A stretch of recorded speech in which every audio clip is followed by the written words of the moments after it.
It started with a small team of 8 to 10 people. Today we are 250 people. Our first customers were Reliance, Indian Oil, Tata's.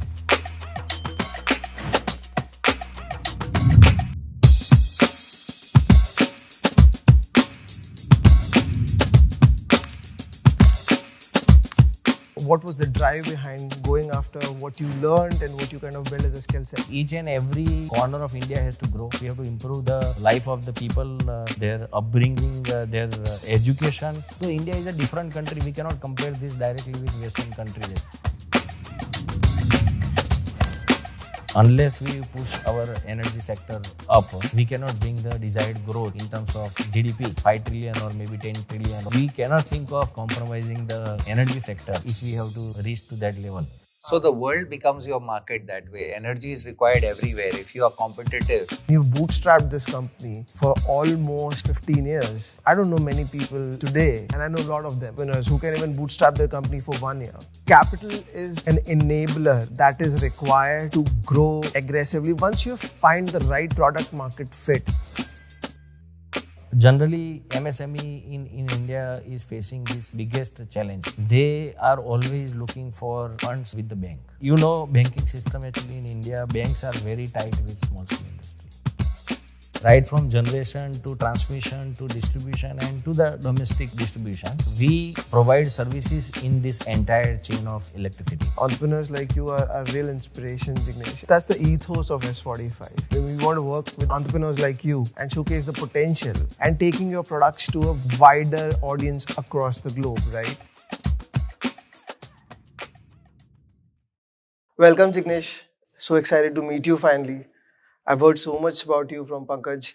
It's been almost 2 to 3 months. I've been listening to your story and was really excited to host you. Actually on our podcast. Pankaj, tell us about how did you meet Jignesh for the first time and how this journey started with Jignesh. So I've been a collaborative man. So there is someone who introduced me to Jignesh ji. So his name is Karan. So we went there, met him at his place, his factory, the plant at Baroda, and then at his office. And it's been now over 1 year that I know him, right? And it's been a wonderful experience knowing what all a young entrepreneur can do. So Jignesh, you're an engineer, right? I mean, I'm an engineer myself. What motivated you to pursue your core skill as part of your profession and for the rest of your life in general? What you've been doing is so amazing. So what was the drive behind going after what you learned and what you kind of built as a skill set? Because most of the engineers I know are either doing, finance or someone doing hedge funds.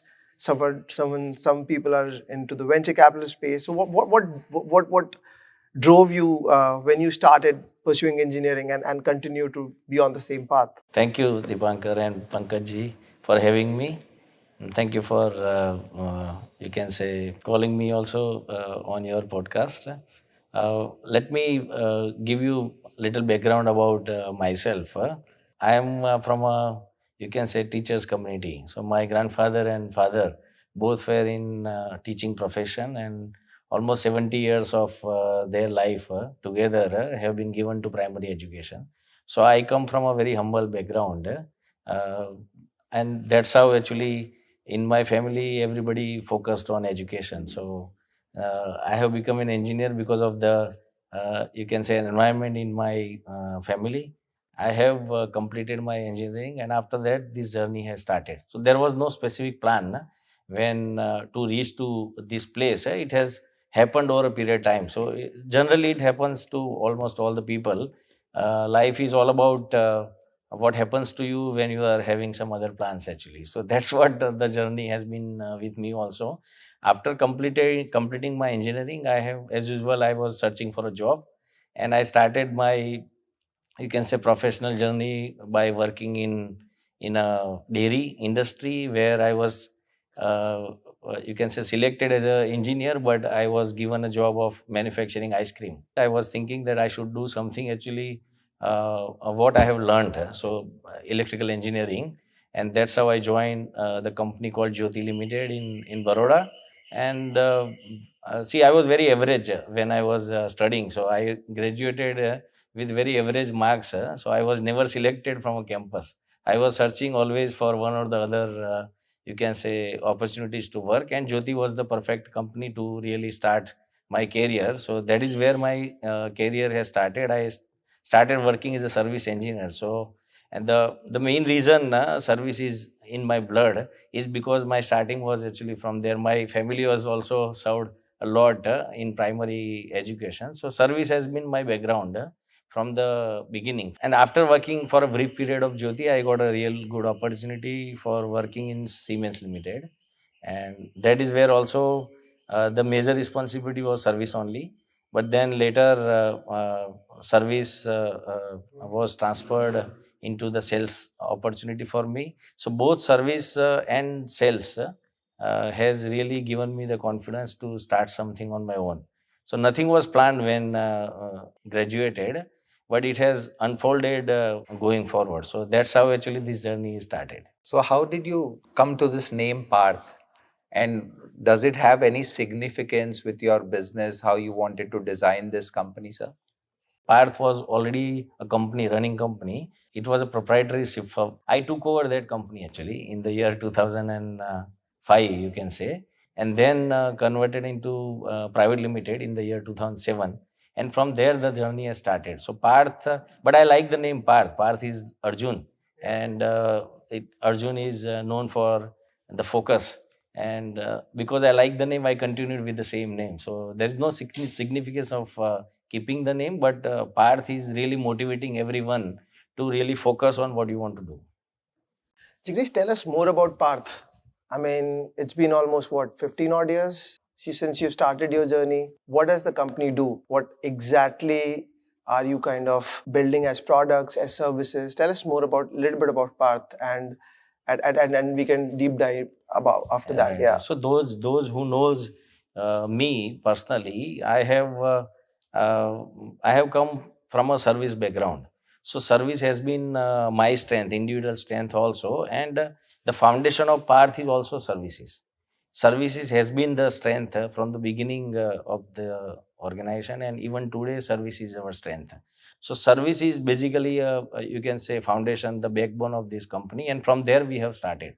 Now, for providing the services, especially in electrical field, it's really a challenging job. There you need really a good amount of skill set, the manpower what is required to provide services and safely. The services, timely service is also very important, and that's where actually I started building the team. So team building was my first, you can say, job, and from there we have come now all the way. Actually, today we are 250 people in our organization. So, but yes, it started with a small team of 8 to 10 people. Then trained them really to give the services what customers are looking for. And can you imagine our initial first customers were Reliance or Indian Oil or Tata's. They were our first customers. So you can imagine how much expectation would be there actually from company like Reliance or Indian Oil, and the safety, the skill set what we need, and that is where we hit actually the first.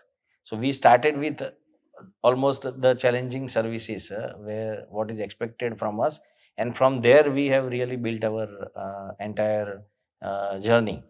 So, Jignesh, I understand services, but for our audience and for from a layman's perspective, थोड़ा सा और context चाहिए services पे. तो मतलब what kind of services, right? I mean, electrical services is a very broad term. कुछ examples देके बताइए ना कि किस Right. तरह की So, services so आप if you provide talk, करते हैं. if you see industry or utility or industry for that matter, any industry, refinery ho, yeah, and then steel plant ho, cement plant ho, everything runs with the power. Correct. Unless we have the power, we cannot manufacture anything. Correct. Or even for household, we need electricity to raise. So electricity is part and parcel of anybody's life, and that is where we really come into picture. So for electricity, we have so many, you can say, components of the electricity. Okay. It is not only the electricity from one place to other place. It generates at one location and it is consumed at other location. So in between, you can say, right from generation to transmission to distribution and to the domestic distribution, the entire chain of you can say uh, uh, electricity Grid. flow of electricity goes, and we provide services in this entire chain of electricity. So from source to the end consumer. Yes, and so we have expertise of providing installation, testing, commissioning of all those critical components which are part of electrical system. We have know-how of troubleshooting of all those components because electricity is a very critical in nature, and it can really create problem if it is not handled properly, if it is not installed properly, if it is not maintained properly. So our role is not only in installation, testing, commissioning, but maintaining actually also those properties. And that is where customers like Reliance, Tata, they need a reliable service partner. So we became their reliable service partner by giving them all these kind of services. Not only the initial when they are setting up the plant, but after setting up the plant, when they are operating also, that time also they need us. So it is complete, you can say, life cycle. We are able to provide the services from our team. So is it fair to say that you enable electricity continuity in the distribution of electricity to the end consumer? Right, we can say that. So it's a reliability which is very important. So reliability and availability of power, and we play our role in both reliability as well as availability. So basically, the services must have helped you in designing the products. So what went in your mind to identify which products you want to get into? How do you look at that and then start manufacturing? Or so I believe you're getting into new products also. So what's your thought behind that?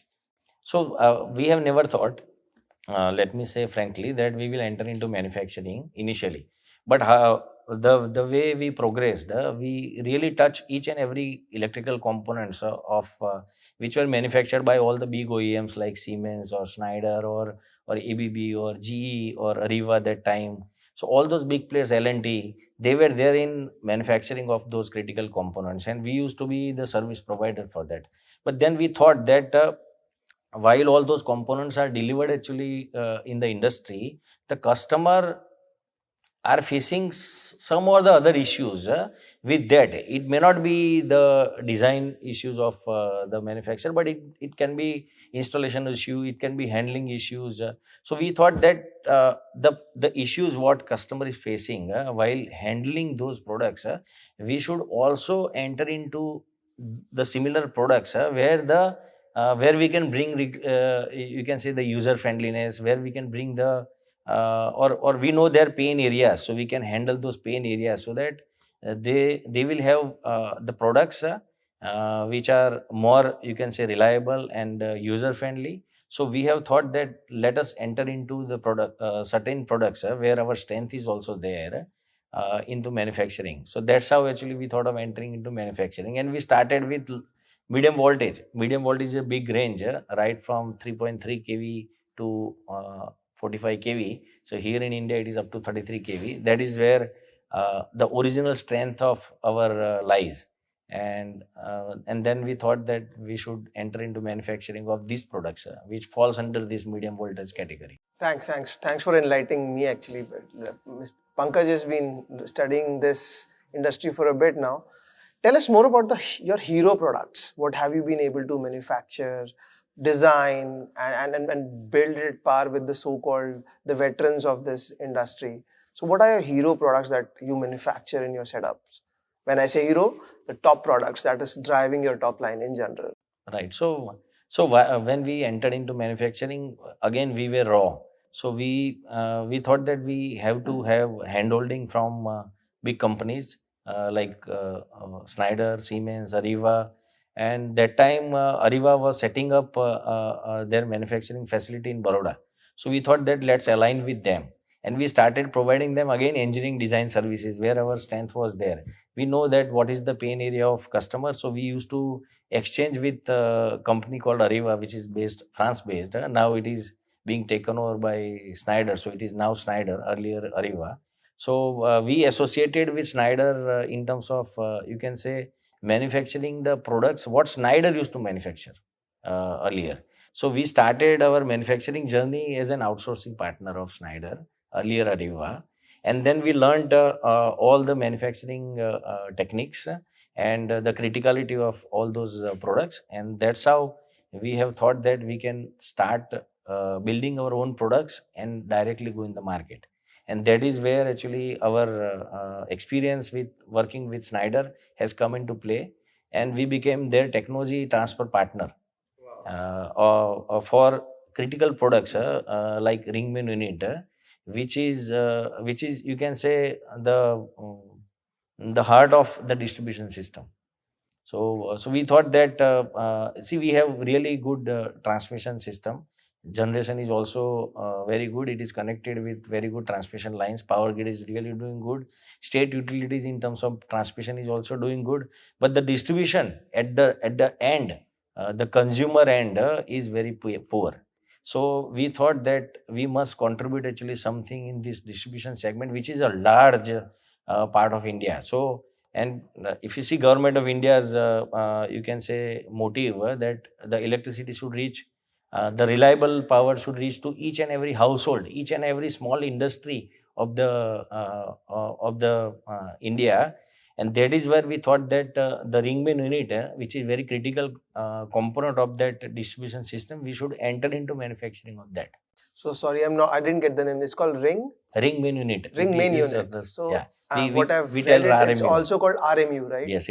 RMU क्या करता है exactly? What does it do in the distribution? Can you Like we explain a have, little bit? see, in simple layman language, we have a MCB, the switch in our house. So that handles only 230 volts in our house. It is a single phase supply. Or if it is three phase, then it handles 415 volts. But here, when it comes to handling 11,000 volts or 22,000 volts or 33,000 volts, there we need a bigger switch, more intelligent switch, more safe switch. It can control and protect by itself. It can control and protect the load which is connected. Right. So this is a very critical component. It is like for MCB at home, for the distribution entire system, RMU is the same thing. Right. Right. So right. this RMU is basically part of the urban infrastructure, or in rural also already RMUs have come. And how big is this entire RMU piece? If you see the other foreign countries, it is there everywhere, almost every corner of the world. Okay. But in India, the urbanization and the rural electrification also started. But in urban area also, you can see a lot of overhead lines are going. And overhead lines have got inherent issues of safety. One. Second is theft, which is a very critical, you can say, thing in India. And third is reliability.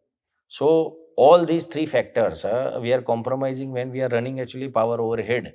And so that's how actually government of India has thought that we should go underground.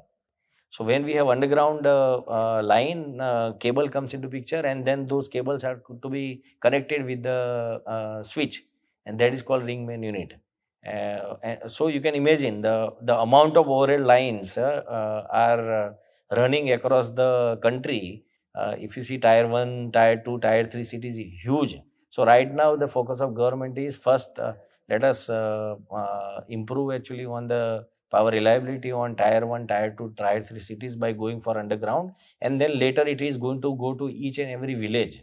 So I can see there is a huge work pending at the moment, and we are at the right time to contribute actually in that movement. So if you see, if the entire India we have to convert underground and give the reliable power to each and every household for 24 by 7, then we have at least 20 to 30 years work which is left. Today we are doing this for 30 years. If we continue doing this, then also we'll be will not be completing in totality. So that much amount of work is left out.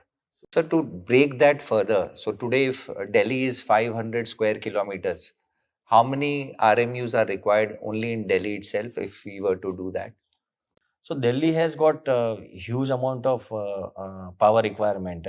So if you talk about Delhi, then every square kilometer you may need 20, 30 odd numbers of RMU. Each and every corner you will need RMU. But if you talk about tier two cities like Baroda, or for that matter other cities of Gujarat or Patna for that matter, Ahmedabad like cities, there you will need at least 10 to 15 numbers in per square kilometer. And the amount of urbanization is happening, you can imagine like the numbers Jignesh, requirement will be high, just very high. ballpark. Matlab, I know I'm asking a very interview focused question, but let me wrap my head around it. अगर हमारे देश को completely RMU से transform करना हो तो कितने RMU लगेंगे? It's, see, please understand, I'm a small scale industry. So I cannot talk about the entire India, but yes, knowing our role as a small scale industry, I know it is huge. So if you talk about the capacity of manufacturing the RMUs right now in India, count all the big players like Siemens and Schneider by themselves, Eaton, Lucy, Crompton Greaves, and there are other players also. Together, I think, including Parth, we are manufacturing about 30,000 units in 1 year, in a year. And but we need at least 100,000 units Yeah. per year for next 10 years to really Wow. electrify everything. Wow. Yeah, Wow. to Wow. reach each and every And corner. it keeps So on growing and growing yeah, as we yeah. And then grow as a it nation. has a cycle. So you can expect electrical life of any good equipment for 25 years. So for next 25 years, if you work on only RMU, you will come to the end of the RMU what we are Wow. supplying today. So it's a continuous process, and nobody can deny that. Of course, the technology is evolving in that. This is a SF6 base. This, and we are talking about sustainability and the global warming and the environmental issue. So the technology is moving towards gas free RMUs, and we are also working towards that. So naturally the technology will change, but the requirement is not going to be reduced. Right. So is that the only product you manufacture? Or is there something else? This is one product we manufacture out of many other products. There is one product called compact substation. Now that is also a very big, you can say, market, because if you talk about Delhi, we don't have the space to keep actually the two pole structure and the transformer on top of it, and then from transformer it goes to you can say RMU. Instead, we can make a small combined unit which has got transformer also, RMU also, and the load side also, the LT side also. So if we combine everything together, that is called compact substation.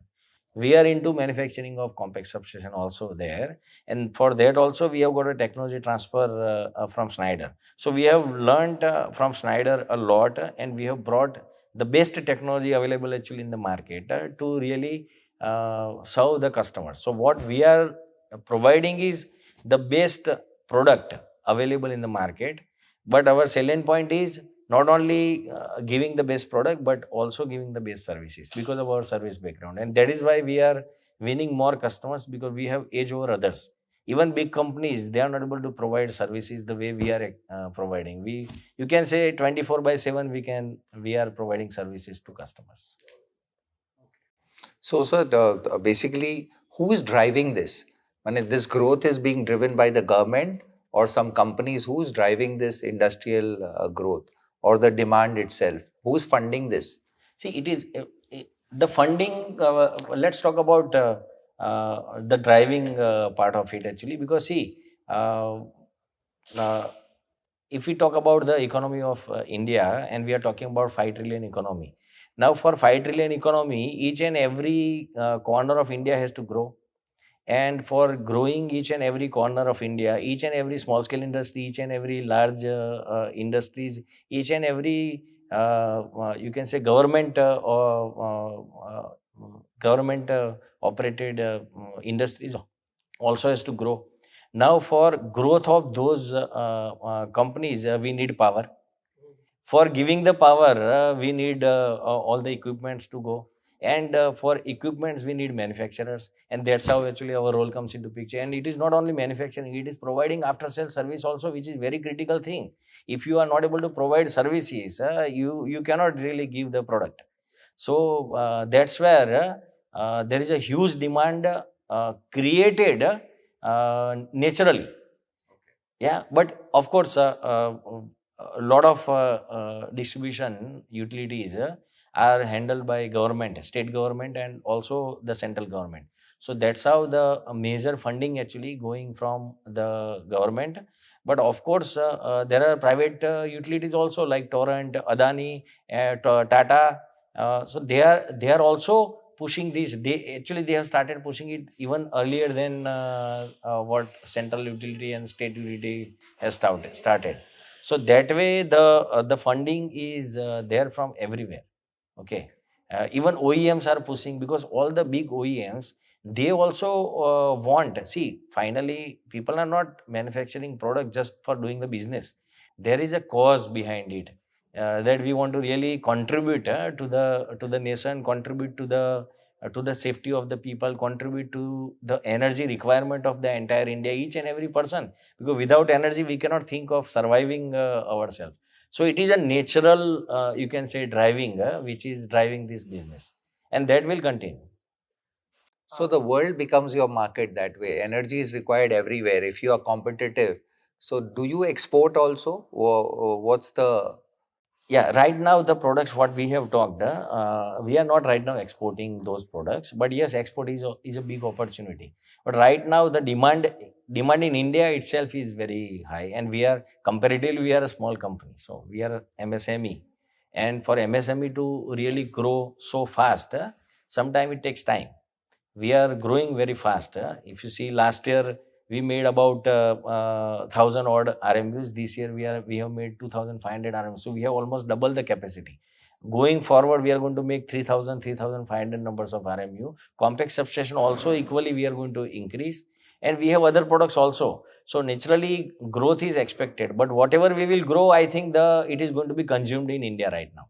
Of course, there will be an opportunity outside India also, like African countries, surrounding countries of India. They are also going for, you can say, reliability power system, and that is where also our role will be there to really contribute. But right now we are focusing more on India with these two products. But we have other products. With that we are going in.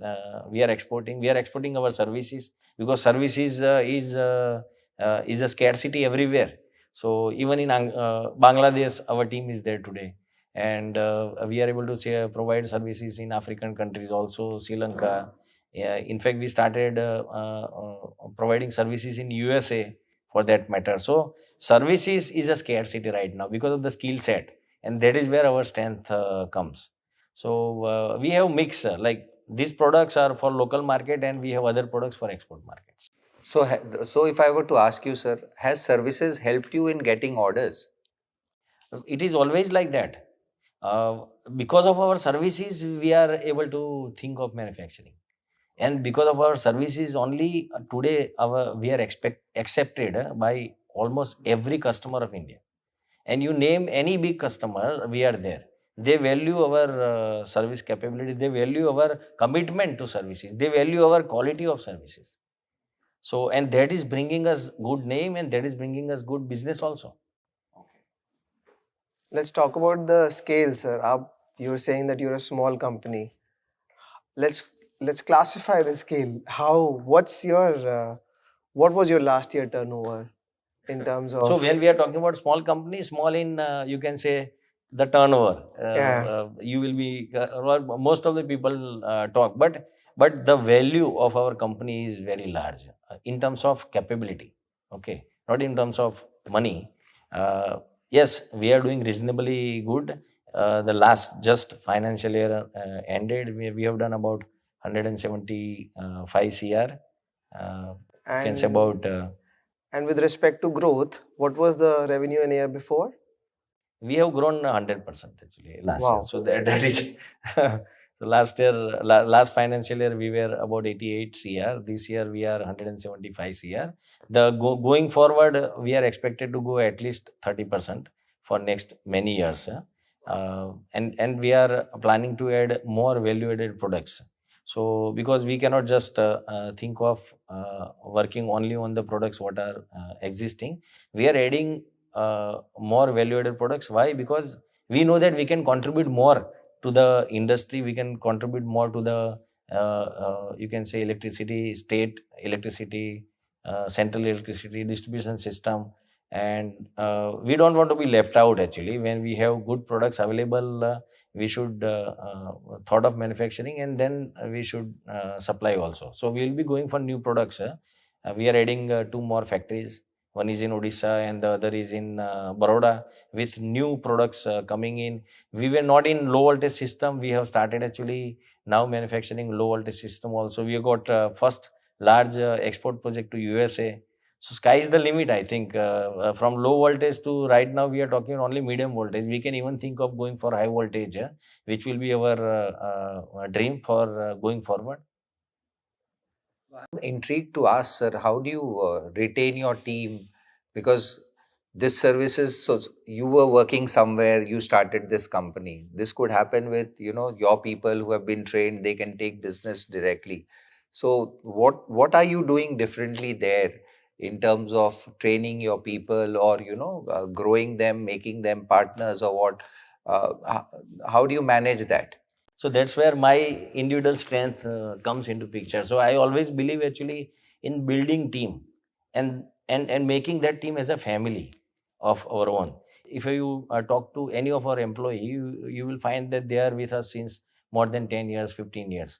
So what I have observed, that when anybody is recruited by us, what I do personally, I really nurture him or her, and I make sure that they really learn, they feel really comfortable working with this organization.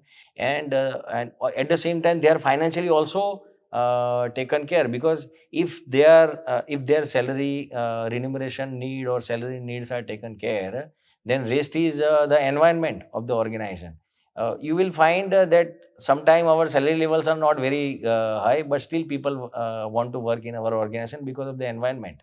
They feel really as their own company, and that self of belongingness is really driving us. uh, if you see, more than 60-70% of our people, they are there since more than 10 years with us. So nobody wants to leave our company. That is the culture we have created, and we believe in you can say bringing from bottom to top. We don't bring anybody from top to, or from outside, and then ask them to lead the organization. So we don't have that helicopter landing concept. We train the people from the bottom, and then we take them to the level where they can lead the organization. So we have today the leaders in our organization who have been working with us for more than 10 years. So they have learned the way of working of our company. They have learned the culture of the company, and they are going to be the future leaders. That's what our you can say method has been. And going forward, I think you must be knowing, we are going for a skill development center. The precise reason we want to we have set up, we are now going for a skill development center, is that because skill is a scarcity across the world. India is always a problem, but across the world, skill is a scarcity. And what I have observed is many big OEMs or big companies, even in India, they have stopped actually training people. So what everybody is looking for, like somebody who is already ready made, bring him in and then give him the job, and they should start actually contributing. This is not the way actually the company runs. We have to really train them, and we have to make them aware what this company wants, and finally put them into service. And then the way they will contribute, we cannot get the same contribution if we are bringing somebody from outside. This is what we realized from the very beginning, and that's how we have never hired actually people directly from the market and then gone ahead. We always believe in developing our own skill, nurturing them, and then finally make them a leader. Out of 250 employee, we have 65 leaders. They are potential leaders. So you can imagine, we have 1,000 employee or 2,000 employee company, and you will not find 3, 4, 5, 10 leaders. We have 250 employees, we have 65 leaders. So they have that, you can say, push the enthusiasm to really become a leader of the organization. That is what going to be helping us to grow. So, sir, the industry is good, it is growing everything, but what keeps you worried? What are the constraints in the business? See, for small scale industry, again, I'm talking about myself as a small scale industry because everybody talks in numbers when we talk about the small scale, medium scale industry. So we are still a very small company, and for us, if we continue doing the things what we are doing with the same motive, then I don't think there is going to be any challenge right now in front of us. But of course, in terms of you can say the overall electrical industry, there have been some ups and downs, but everybody knows that unless we push our energy sector up, we cannot bring the desired growth in terms of GDP. What we are talking 5 trillion or maybe 10 trillion or maybe Viksit Bharat, what we are talking 2047. So we cannot think of, you can say, compromising the energy sector if we have to reach to that level. So right now I don't see any issues, but yes, skill is a scarcity. So if we don't get the enough skilled manpower for our two factories which are coming, and for our growth what we are expecting in services, if you don't have skilled people, from where you are going to get? So skill is the scarcity, and that is where actually the problem is. But we are trying to erase that by setting up the skill development center. So, but That no, is going to help us. no challenges as far as raw materials are concerned, because what I understand is if you're making an RMU, you may require 300 different kind of components, right? Yes. So, is there no challenge in terms of raw material sourcing or availability? Because non-availability will lead to delivery challenges and all that. See, those challenges are going to be always there actually, because again, geopolitical factor is also coming into play. A lot of these tariff wars and everything going on. China, India, you can say restrictions are also going on. But still, I think reasonably India has done good, because we have got for our products we have got, I think, most of the material available within India. So that way we don't see challenges. But yes, a few years before, if you talk about semiconductors, which is again we are depending on outside world, but that is being streamlined now. Yes, there will be some challenges, but then there will be options also available. So I don't think that is going to be a big challenge. We can always you can say visualize it, and we can arrest it. So, what do you follow for your vendor management, maybe supply side, or so? Yeah, so I think the best part what we learned from Snyder, from Ariva, is this: that how to develop those vendors and how to make them as your own partners. Okay, so like we internally make leaders meet for our leaders. We make the partners meet also. We do partners meet, and in that we call all our vendors, and then and convey them that what are our plans, what we will need from you, and where we are leading ourselves. So that's how we are making them or telling them that you also be ready actually to support us in terms of financials. We have been really working well with them. I think there is no you can say vendors who has any you can say complaints about the payments. So we are able to manage our cash flow very well, and we are able to pay them on time. So for us, it is very important thing is the vendors. First is vendors. The second is the banks. Of course, we have to take care of all the banks. Third thing is all the employees. And if you are able to take care of these three people in the line, then I think your business will not have any difficulty. So vendor management is also good. We always encourage actually more new vendors to be brought in. We value their inputs. We go to their factory and then check their products. We check their quality, and then finally we approve them as our vendor. Okay. So, sir, have you worked something around sustainability in your company? Because you are a thinking promoter, it seems, right? So, any example of what you have done differently, even being an MSME, because you have a pedigree of Because the working entire with large base of companies. electricity is running on sustainability. When I Right, look right, right. around like So EV. I've see a lot of people, and this is a buzzword nowadays. Sustainability. Everybody talks about sustainability, but then we are not actually going into the detail of sustainability. Sustainability does not mean that you contribute in certain areas and then you are able to bring or reduce something. Sustainability is what I see is in terms of designing your product also in such a way that you can reduce the raw material use, because if you are able to reduce the use of raw material, which is like copper or aluminum or steel, that itself is a contribution towards sustainability, because that much less raw material you will need actually to dig from the earth. So that way we go up to that level, that how we can really optimize the design in such a way that we can bring the we can contribute to the sustainability at that level.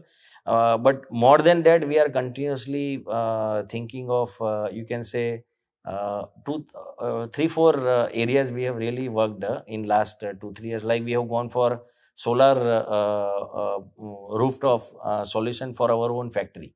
So we have 98 kilowatt of solar. So almost 30-40% of our power requirement has been taken care by that. So in a way, we are reducing the carbon footprint by using the green energy. Second is we have continuous drive for planting the trees, not only in the factory, but we go outside in the villages and we plant actually trees. So that is the contribution we do in terms of sustainability. Third thing is we try to reduce the use of plastics and reduce the use of wood in our manufacturing cycle. So one of the initiative we took actually with Schneider as a part of sustainability drive, that Schneider supplies a lot of core components to us. So for those core components, they have a they have a packing which is of wooden base, and then they have a complete corrugated box packing, and then a lot of plastics into it. Those are of course recyclable, but again, why to if we can avoid the use of those recyclable thing also, then also it's a contribution. So what we did is we have designed a structure in such a way that they can supply their core components to us without using the wood or the corrugated boxes or the plastics. And by doing that, we have avoided actually almost using those products into dispatch of transaction between Schneider and Parth. You can imagine we are buying almost 2,500 odd numbers of components of RMU from there, and it requires a huge amount of packing material, which we have straight away reduced. So that is one of the initiative we took last year, and it has been appreciated by Schneider and the entire world leaders of Schneider, that it's a good achievement by this. Like that, we are continuously talking about the engineering ideas, engineering solutions, where we can reduce the raw material this without technically compromising the product. So it's a continuous drive, and we love to do that. So I think the couple of things which I generally wanted to understand, 'cause I come from a finance background, tech background, right? And we can touch upon that in due course of communication. But I think the second part of the discussion we can have around, I mean, what how the capital spectrum of our country is helping. So let me put it this way: you figured out your growth leverage points in your journey, that these are the things I need to do, and if I'm able to do this, I'll be able to scale up the business to 10x, to 20x, to 30x, blah blah blah, right? capital is an enabler that is required to grow aggressively once you find the right product market fit in terms of services or product, right? How that capital spectrum is kind of laid out for you in our country, given the fact that, let me put it this way: you come from a tech background, you are doing the core technology, manufacturing, but still you're not very cool enough for the go-to technology venture capitalist. And on the other side, you don't get access because you're such a smaller stage. Don't get access to institutions. So what is it that you feel that changed over the last 2 years, that you're able to kind of grow 100x, 100% year on year on year on year, and the sustainable growth for the next 10 years, right? See, for small scale industry, capital is always the issue. Uh, Availability of capital, how to get that capital, and knowledge about actually the capital is also an issue for a tech company. So for me, I had a very limited knowledge about the finance, the capital generation. So generally, MSME in India is facing this biggest challenge. They are always looking for funds with the bank. And banking system actually in India, banks are very tight with small scale industry. MSMEs are not really given the importance the way the banks are talking, the way the government is talking. So, in real terms, it is not coming to the MSME. Yes, we have a lot of schemes. We are talking about a lot of things, and we know that MSME is generating highest amount of or highest employment generation, highest contribution in the GDP. Still we want to ignore actually that sector. That is where actually our country is having a problem. Our banks are having a problem, and I have realized this in my first 5 7 years that it is not going to be very easy to grow if we continue doing the same way what we have been doing. So that's how actually we thought that we have to think out of the box, and that is how we thought that we should first we have to make our you can say organization very strong. And once you know that we have a very strong organization and we have a growth path for next 10 years, you have lot of, you can say, capital available in the market in terms of private equity, in terms of venture capital, in terms of you can say a, a, a foreign direct investment, also in terms of in individual investors also who are interested in investing in companies like us. So we realize that this is the right time actually for us to really go in the market and then ask for this fund available. And we have been really successful, of course, with the help of support, the guiding people, the venture capitalists. They have really guided us to fetch actually that fund, and that fund has really you can say helped us to grow and to set the growth you can say path for us. So last 1 year growth of almost 100% is because of that we were less focusing on getting the funds, more focusing on delivering actually the goods and services. So, and this can really be multiplied because the ideas what small scale industry has got is huge. So you are talking about startup is an idea. That idea is ultimately converted into a big organization, and we have so many examples in India. The same way small scale companies like us has got lot of ideas, has got lot of skill, has got lot of energy and enthusiasm to really contribute in the economy, in the society. But this is where actually any MSME company is lagging, and this is where the banks and the government and even the big financial institution have to understand they have a bigger role to play to really contribute in the MSME, and then we can take this forward, and we can reach to the you can say the 5 trillion economy we are talking, or maybe 10 trillion going forward. So unless the MSME is hand holded by such big people, or maybe for that matter big industries have a role to play, because big industries they utilize all the potential of small scale industry, but they do not give their dues. You can say they are authorized to get. So that is where actually a big gap is there, and I will expect that if this gap can be, I think, filled, maybe S45 is doing the same thing by you can say arranging such podcast, and then conveying to the market that yes, a small scale industry or maybe a first generation entrepreneur, how much he can contribute to the economy, how much it can contribute actually to the nation building, how much they can contribute in employee generation, how much they can contribute in developing the skill of the people, which can be utilized for multiple growth in the industry. So uh, I think a lot of work is to be done. I have learned very hard way, but I want the generations to come, the small scale industry, they get little better hand holding actually from other people, and I think they can do wonders if they are really hand holded well.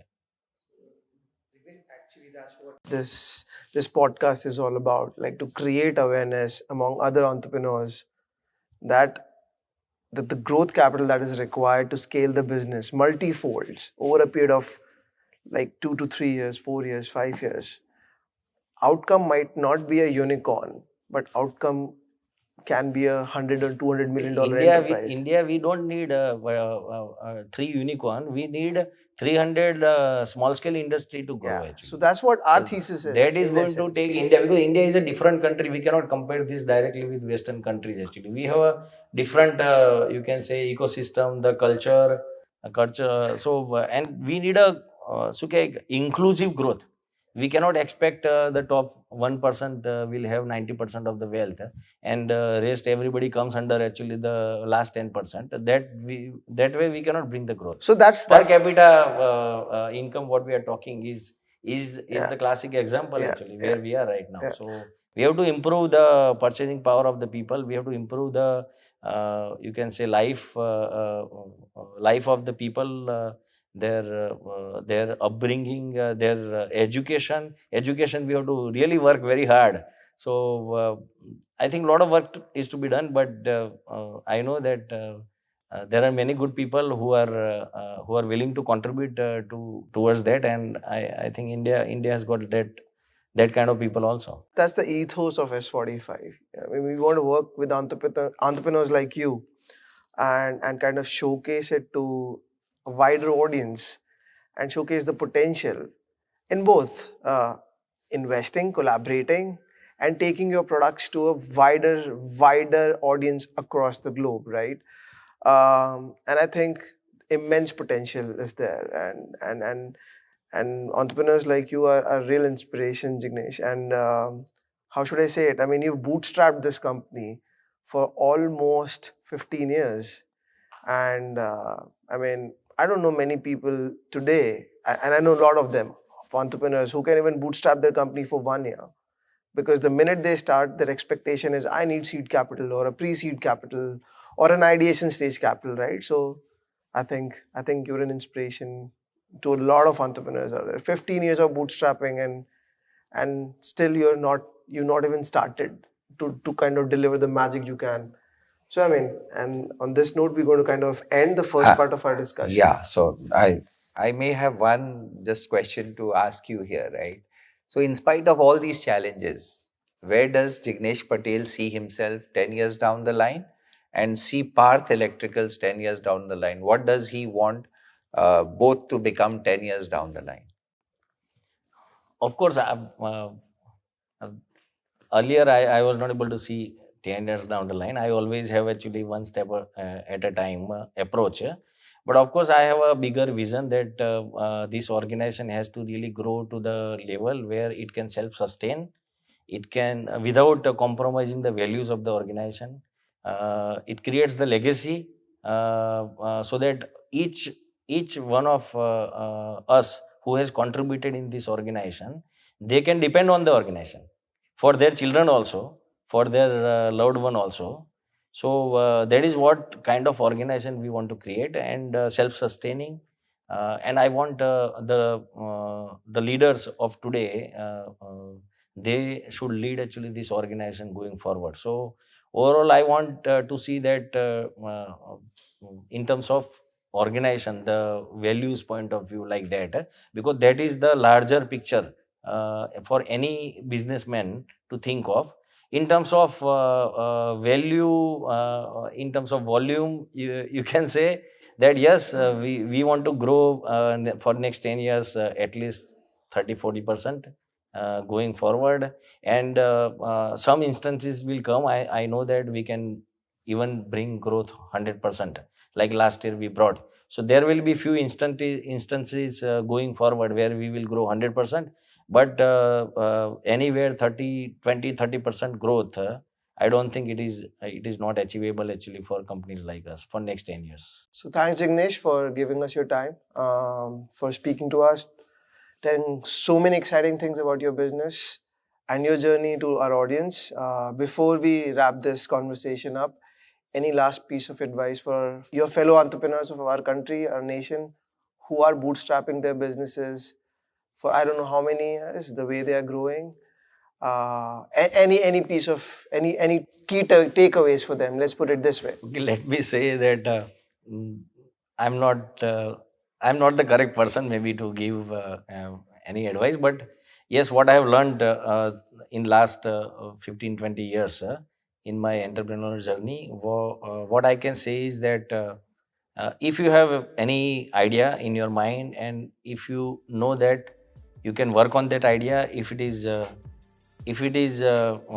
or your strength, then work on your strength. Give your best actually to in working on your strength, and don't look back. I know it's a challenging environment, but if you really work hard towards your strength, you will definitely get a success. So I must say that I have followed the philosophy of like visualization. So if you are visualizing anything, and if you are ready to put your best efforts towards that, then the success is going to be there. So you should not really think something and then sit back and relax. You should work on that, and the success will automatically. Thanks. That's what I will say. Thanks. I will say thank you very much also to both of you. I think you were patient listening. No, sir, this pleasure is all ours. I mean, these stories are really the real inspiration that could drive so many, and that's the change we want to bring in. Thank you very much. Thank you.